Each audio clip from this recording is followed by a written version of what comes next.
मैं विधि द्वारा स्थापित भारत के संविधान के प्रति सच्ची श्रद्धा और निष्ठा रखूंगा। बिहार की राजधानी पटना। इस शहर में उठी सियासी हलचल पर एक बार फिर देश भर की नजर है। सिर्फ 90 कदमों की दूरी के बीच एक दल सत्ता से बेदखल हुआ तो दूसरा कुर्सी के पास आकर बैठ गया। ऐसी पटकथा पर सियासी ड्रामा देश पहली बार नहीं देख रहा है। 1990 से 2024 तक सत्ता से बाहर और अंदर आते जाते नेताओं को बार बार देखा गया और तब से लेकर अब तक इन सियासी घटनाओं का प्रत्यक्षदर्शी गवाह अपनी जगह खड़ा होकर सब कुछ देखता रहा। आज उसी गवाह की कहानी हम आपके सामने लेकर आए हैं।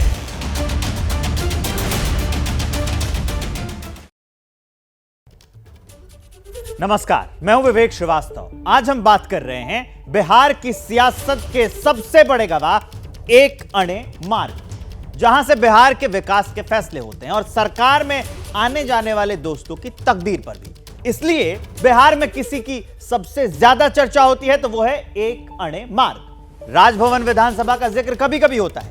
एक अणे मार्ग एक बार फिर बिहार की बदलती सियासत देख रहा है, उलटती बाजी का साक्षी बन रहा है और इसके साथ ही बीते हुए दिनों की कहानी भी कह रहा है। तो चलिए एक अणे मार्ग के जरिए उलटती पलटती बिहार की सियासत को समझते हैं।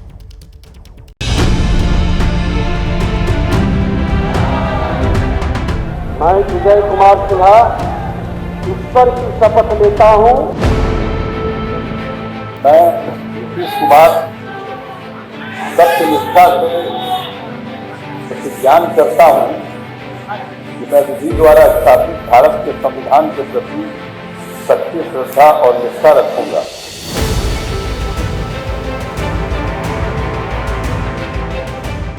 कहते हैं सियासत में न तो कोई स्थायी दोस्त होता है और ना ही दुश्मन। सत्ता में रहने के लिए राजनेता अक्सर मौके की सियासत करते हैं। बिहार इसका सबसे अच्छा उदाहरण है।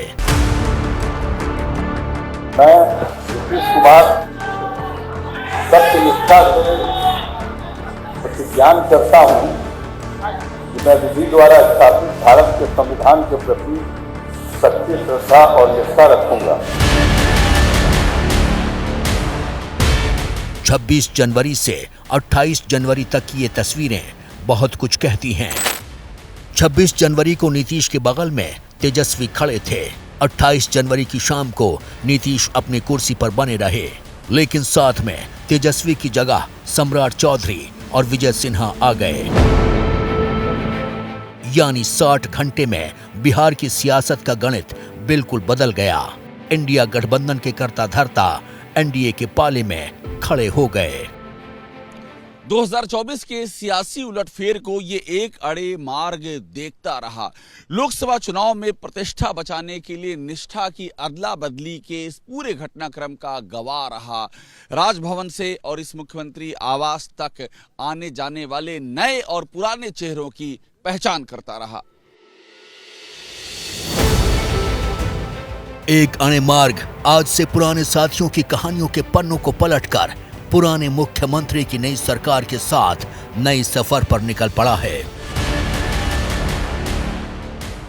बिहार का मुख्यमंत्री आवास यानी एक अणे मार्ग राजभवन से सिर्फ 90 कदम की दूरी पर। इस कदम के बीच बदलती सियासत को दशकों से देखता आया है। देखिए, देश में शायद ही कोई ऐसा मुख्यमंत्री आवास होगा जैसा बिहार का एक अणे मार्ग का वो मुख्यमंत्री बंगला है कि जिसको एक से एक चमत्कारी को विस्मयकारी घटनाएं देखने को मिलती हैं। एक अणे मार्ग ने जगन्नाथ मिश्र को देखा, लालू प्रसाद को देखा, राबड़ी देवी को देखा, मीसा भारती की शादी एक अणे मार्ग ने देखा, रोहिणी आचार्य की शादी एक अणे मार्ग ने देखा। तो एक अणे मार्ग कई घटनाओं का केंद्र है। बिहार में जब भी कोई सियासी हलचल होती है तो हर बार सबकी निगाहें इस भवन पर टिक जाती हैं। क्योंकि ये वही जगह है जहां बिहार की सियासी बवंडर का रिमोट कंट्रोल है। इतना ही नहीं, इस घर से बिहार की सत्ता चलती है। जीतन राम मांझी का कार्यकाल छोड़ दिया जाए तो 2005 से अब तक लगातार नीतीश कुमार यहीं से न सिर्फ बिहार की राजनीति को कंट्रोल करते हैं बल्कि दिल्ली को भी वक्त वक्त पर अपनी बात मनवाने के लिए चुनौती देते रहते हैं।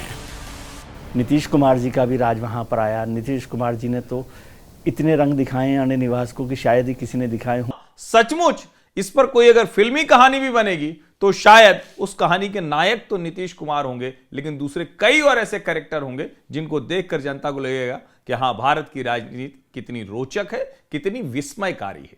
एक अन्य मार्ग ने यह भी देखा कि एक मुख्यमंत्री को आम तोड़ने से एक सिपाही ने रोक दिया। तो एक अन्य मार्ग कई घटनाओं का गवाह रहा है। नीतीश कुमार एक अणे मार्ग की ताकत को जानते हैं, इसलिए कितनी भी आलोचना होने पर पलटी मार या धोखेबाज जैसे उपमाओं से नवाजे जाने के बाद भी इस भवन की कुर्सी को नहीं छोड़ते।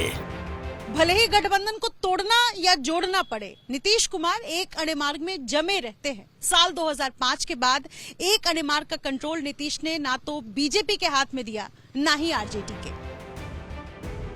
पावर को अपने पास रखने के लिए नीतीश अक्सर पैंतरे बदलते रहते हैं। 2005 में जेडीयू के पास 88 सीटें और बीजेपी के पास 55 सीटें थीं। बीजेपी ने जेडीयू को बड़ा भाई मानते हुए नीतीश को मुख्यमंत्री बनाया। 2009 के लोकसभा चुनाव में भी गठबंधन को बड़ी सफलता मिली। 2010 विधानसभा में बीजेपी जेडीयू गठबंधन और मजबूत हुआ। जेडीयू 115 सीटें, बीजेपी ने 91 सीटें जीती। यहां तक दोस्ती मजबूत थी। लालू के जंगल राज के बहाने नीतीश बीजेपी से समर्थन लेकर मुख्यमंत्री बने रहे। दोनों के बीच सीएम पद को लेकर कोई विवाद नहीं था, लेकिन जैसे 2014 से पहले नरेंद्र मोदी को बीजेपी ने प्रोजेक्ट किया, नीतीश एनडीए गठबंधन से बाहर हो गए। इसका परिणाम भी उन्हें भुगतना पड़ा। 2014 के लोकसभा चुनावों में नीतीश कुमार को भारी नुकसान उठाना पड़ा। नीतीश कुमार ने हार की जिम्मेदारी स्वीकारते हुए मुख्यमंत्री पद से इस्तीफा दिया और जीतन राम मांझी को मुख्यमंत्री पद की जिम्मेदारी सौंप दी। मई 2014 में लालू यादव की पार्टी आरजेडी और कांग्रेस ने जेडीयू का समर्थन किया और विधानसभा में बहुमत परीक्षण में सफल रहे। इस तरह से जेडीयू, कांग्रेस और आरजेडी ने महागठबंधन का गठन किया। एक अणे मार्ग नीतीश की इस बारीक सियासत को समझ रहा था। नीतीश अपनी ताकत को फिर बढ़ाने के लिए बीजेपी को कमजोर करने की सियासत में जुट गए और 2015 के विधानसभा चुनाव में आरजेडी से गठबंधन कर बीजेपी को पटखनी दे दी और चौथी बार मुख्यमंत्री पद की शपथ ले ली। एक अन्य मार्ग का सीन फिर उस वक्त हुआ, 95 में हुआ, जब बिहार में टीएन सेशन आए और बिहार में राष्ट्रपति शासन उस समय लग गया। उस समय एक भयावह स्थिति हुई एक अन्य मार्ग की। उसके बाद फिर 2000 में उसके बाद से कंटिन्यू एक अन्य मार्ग सत्ता का केंद्र रहा। यहाँ से प्रधानमंत्री तय हुए। नीतीश कुमार ही वो लोग हैं जब भारतीय जनता पार्टी को, नरेंद्र मोदी जी को चुनौती देते हुए 2015 में चुनाव जीते थे और मुख्यमंत्री बने थे। फिर 2017 में उन्होंने रंग बदला। फिर 2019 में भारतीय जनता पार्टी के साथ चुनाव लड़ा।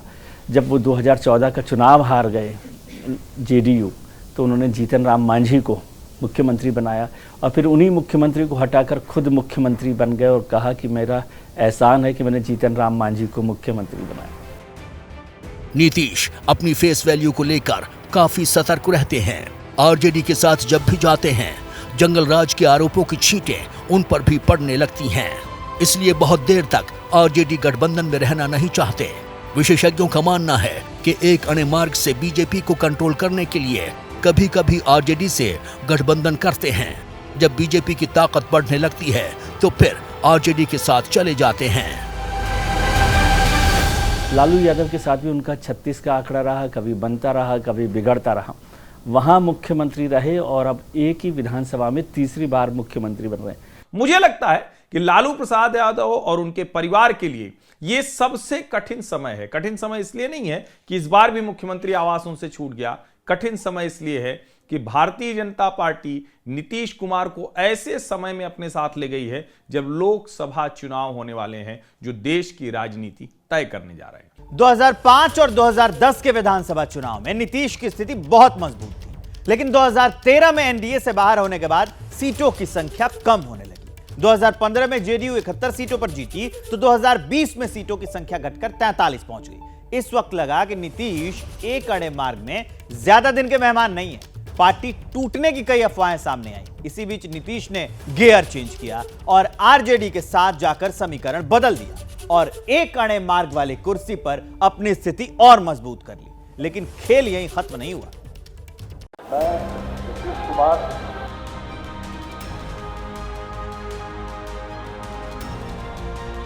द्वारा स्थापित भारत के संविधान के प्रति सच्ची श्रद्धा और निष्ठा रखूंगा। 9वीं बार शपथ लेने के बाद नीतीश एक अणे मार्ग के इस ऐतिहासिक भवन में नए मंत्रियों के साथ सरकार चलाएंगे। डबल इंजन सरकार अब बिहार के भाग्य का फैसला करेगी।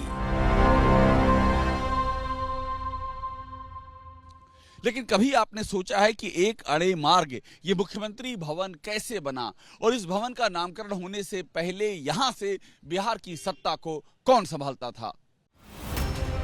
1990 के दौर में मंडल आंदोलन से निकले नेताओं की तूती बोलती थी।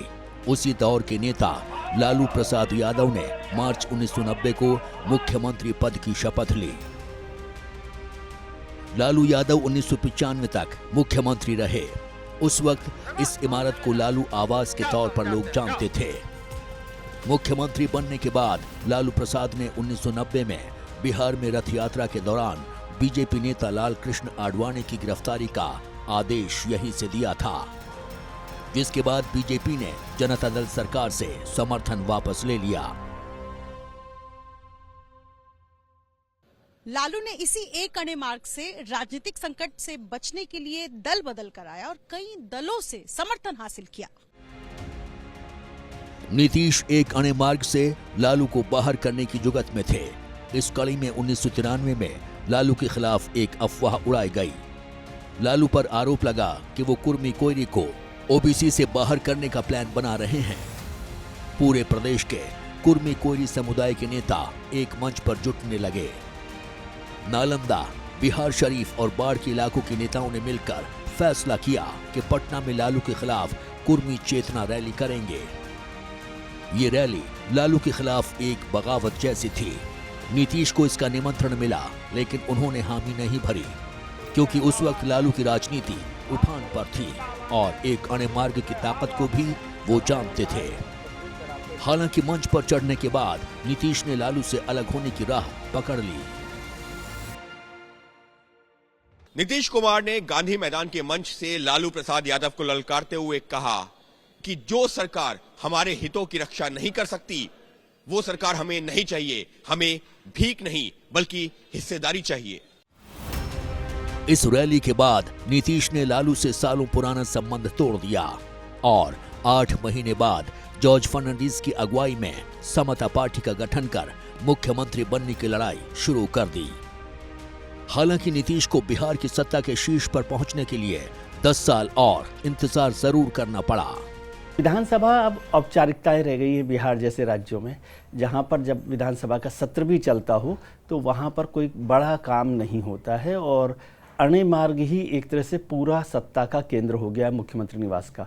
वो जब लालू यादव थे तब भी इसी तरह का था, उससे पहले जगन्नाथ मिश्र रहे, भगवत झा आज़ाद रहे, तो तमाम वक्त में जो मुख्यमंत्री आवास है वही सत्ता का केंद्र रहा। खासतौर से लालू यादव जब से मुख्यमंत्री बने, सत्ता का केंद्र सबसे बड़ी घटना उस वक्त हुई एक अणे मार्ग की, जब लालू प्रसाद मतलब एक गरीब घर का लड़का, जो बोला जाता था कि एक चपरासी के भाई हैं और आम लोगों को लगा कि लालू प्रसाद उनका आदमी है, तो वो एक अणे मार्ग में आए और अपनी माँ को बोले कि भाई हम हथुआ महाराज बन गई ली।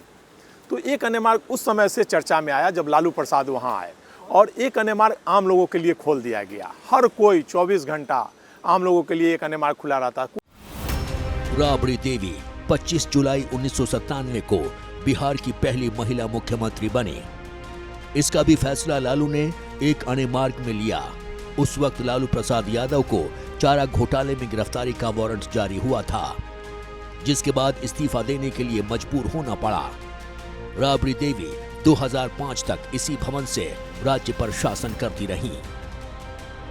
और एक अने मार्ग का सबसे बड़ा गवाह उस वक्त बना जब 97 में लालू प्रसाद को चारा घोटाले में जेल जाना पड़ा, उनको इस्तीफा देना पड़ा, तो सेना बुलाने की नौबत तक आ गई थी। और उस समय जो स्थिति थी कि मतलब एक अने मार्ग में रोआकानी की स्थिति हो गई थी।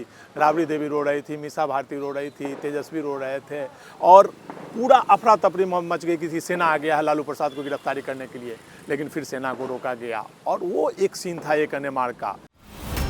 2005 तक एक अने मार्ग को मुख्यमंत्री आवास घोषित नहीं किया गया था। साल 2006 में इसे आधिकारिक तौर पर मुख्यमंत्री का सरकारी आवास घोषित किया गया। उस समय मुख्यमंत्री नीतीश कुमार थे। अक्टूबर 2006 में बाकायदा एक नोटिफिकेशन जारी करके एक अड़े मार्ग को मुख्यमंत्री का सरकारी आवास घोषित कर दिया गया। जब इस आवास को सीएम आवास के तौर पर मान्यता दी गई तो लालू यादव और राबड़ी देवी ने इस पर आपत्ति जताई। उस वक्त तक बिहार में स्पीकर और विधान परिषद की चेयरमैन का आवास भी आधिकारिक तौर पर मान्य नहीं था। नीतीश कुमार मुख्यमंत्री बने और उसके बाद नीतीश कुमार बोरिंग रोड में रहते थे, वो गेस्ट हाउस में रहते थे, लेकिन वो चाहते थे कि एक अने मार्ग में ही रहें, एक अने मार्ग जाना। और उस पर में देखा जाए तो लालू प्रसाद को जबरदस्ती नोटिस दे करके एक प्रकार से जबरदस्ती टाइम पीरियड में उनको खाली करवाया गया। एक अने मार्ग की ये ललक रहती थी और नीतीश कुमार एक अने मार्ग में प्रवेश किए। एक अणे मार्ग का नाम स्वतंत्रता सेनानी माधव श्री हरि अणे के नाम पर रखा गया है। माधव श्री हरि अणे का जन्म 29 अगस्त 1880 को महाराष्ट्र में हुआ था। स्वतंत्रता के बाद उनको संविधान सभा का सदस्य भी चुना गया, लेकिन जल्द ही उनको बिहार के राज्यपाल का पद ग्रहण करना पड़ा। माधव श्री हरि अणे 12 जनवरी 1948 से 14 जून 1952 तक बिहार के राज्यपाल रहे। 1959 से 1967 तक लोकसभा के सांसद भी रहे।